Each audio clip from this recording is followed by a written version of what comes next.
പറഞ്ഞു തീരാത്ത കഥകളിലെ പെരുവനം ആറാട്ടുപുഴ പൂരങ്ങളിലെ പ്രധാന ഭാഗമാണ് എടക്കുന്നി ഉത്രംവിളക്ക്. പഞ്ചവാദ്യത്തോടുകൂടിയുള്ള ഈ എഴുന്നള്ളിപ്പ്, ഇത് വീഡിയോയ്ക്ക് അരുണിനോട് നന്ദി പറയണം. അടുത്ത വീഡിയോ, മേളത്തിൻ്റെ വീഡിയോ എടുത്തെന്നുള്ളത് ശ്രീജിത്താണ്. ശ്രീജിത്തിനോട് നന്ദി പറയുന്നു. ചെറുതായിട്ട് അവതരിപ്പിക്കുന്നുള്ളൂ, വലിയ കാര്യമായിട്ട് എല്ലാ ചടങ്ങുകളൊന്നും ഇല്ല കേട്ടോ.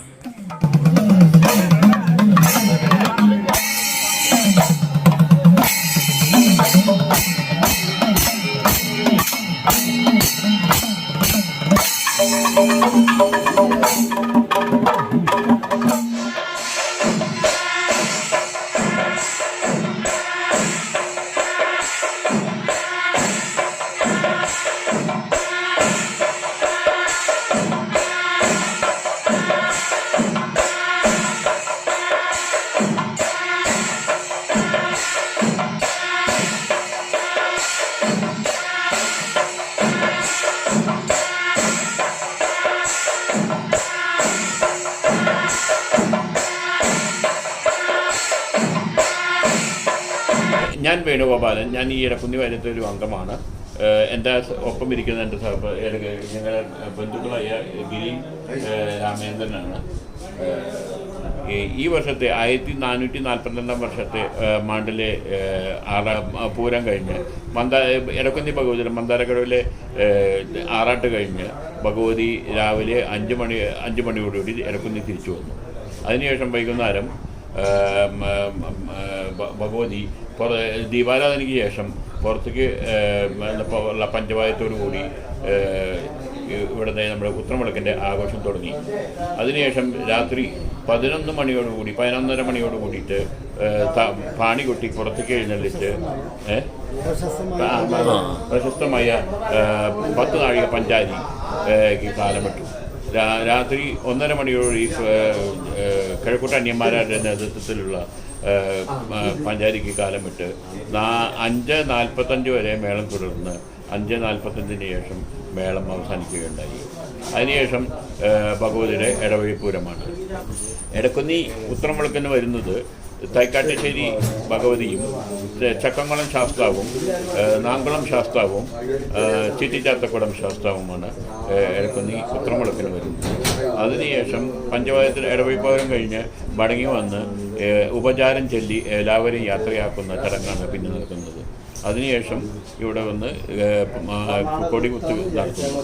അതോടുകൂടി ഈ വർഷത്തെ ഉത്രംവിളക്കിൻ്റേതായിട്ടുള്ള എല്ലാ ആഘോഷങ്ങളും തീരുകയാണ്. രാമൻ 108 ദേവീക്ഷേത്ര സ്ഥാപിച്ചതിൽ ഒന്നാണ് ഇടക്കുന്നി ഭഗവതി ക്ഷേത്രം. ഇപ്പോൾ കുട്ടനെല്ലൂർ സ്ഥാപിച്ച ശേഷം വന്ന് ഇവിടെ ഇടയ്ക്ക് ഊന്നിയത് കൊണ്ട് ഇടക്കുന്നി എന്ന പേര് കിട്ടുകയും ഇവിടെ വന്നപ്പോൾ ഒരു വളരെ ചെറുപ്പത്തിൽ ചെറിയ പെൺകുട്ടി ഇരുന്ന് മുറ്റമടിക്കുന്നത് കാര്യമാണ് ഇവിടെ വൃത്തിയാക്കുന്നത് കണ്ടപ്പോഴാണ് ആരാണെന്ന് അദ്ദേഹം ഭാവനയിൽ കാണുകയും അത് ദേവിയാണെന്ന് മനസ്സിലാക്കിക്കൊണ്ട് ഇവിടെ ഒരു ക്ഷേത്രം സ്ഥാപിക്കുകയും ചെയ്തു. അപ്പോൾ വളരെ പുരാതനമായ ക്ഷേത്രമാണത്. പിന്നെ ഒരു ക്ഷേത്രത്തിന് വേണ്ട എല്ലാ കാര്യങ്ങളും ഇവിടെയുണ്ട്. മണ്ഡപം, നമസ്കാര മണ്ഡപം, അതുപോലെ തന്നെ ചുറ്റമ്പലം, അങ്ങനെയൊക്കെ ഉണ്ട്. ഏകദേശം 3000-ഓളം ദീപങ്ങളുള്ള ഒരു ക്ഷേത്രമാണത്. ലോകപ്രശസ്തമായ എടക്കുന്നി പഞ്ചാരിയുടെ താളം പഞ്ചാരി കലാശം കഴിഞ്ഞാലും മനസ്സിൽ മുഴങ്ങിക്കൊണ്ടിരിക്കുമെന്ന് പറയാം. അത്രയ്ക്ക് ഓളവും താളവുമാണ്. അത് പറഞ്ഞറിയിക്കാൻ പറ്റുന്നതല്ല, പറഞ്ഞ് തീർക്കാനും പറ്റുന്നതല്ല. നമുക്കത് കഴിഞ്ഞുള്ള ചെറിയ പരിപാടികളൊന്ന് കാണാം.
എടക്കുന്നി ഭഗവതിയുടെ ഇടവഴിപ്പൂരം 3 ആനയുണ്ട്. നേരത്തെ വേണേട്ടൻ പറഞ്ഞ പോലെ എന്ന് പറയുമ്പോൾ വലിയ തിരക്കിനിടയ്ക്കാണ് നമ്മൾ 1-2 വാക്കുകൾ ചോദിക്കുന്നത്. അതിൽ ചെറിയ പാകപ്പിഴകളൊക്കെ ചിലപ്പോൾ വേണേട്ടൻ തന്നെ പറഞ്ഞ പോലെ അങ്ങനെ ഉണ്ടാവാനുള്ള സാധ്യതയുണ്ട്. അത് സദയം എല്ലാവരും ക്ഷമിക്കുക. നമുക്ക് അത് എന്താ പറയുക, പറയാതിരിക്കാൻ പറ്റില്ല എന്നുള്ളതുകൊണ്ടാണ് എന്നോട് പ്രത്യേകം പറഞ്ഞിട്ടുമുണ്ട്.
പെരുവനം ആറാട്ടുപുഴ പൂരങ്ങളിലെ അവസാന ചടങ്ങുകളിൽ ചിലതാണ് ഉത്തരമിളക്കൊക്കെ. അത്തം കൊടികുത്തൊക്കെ പ്രധാനമാണ്. പക്ഷേ ഒല്ലൂരിനെ സംബന്ധിച്ച് അവിടുത്തെ ഏറ്റവും പ്രധാന ആഘോഷം തന്നെയാണ് എടക്കുന്നി ഭഗവതി ക്ഷേത്രത്തിലെ ഉത്തരമിളക്ക്.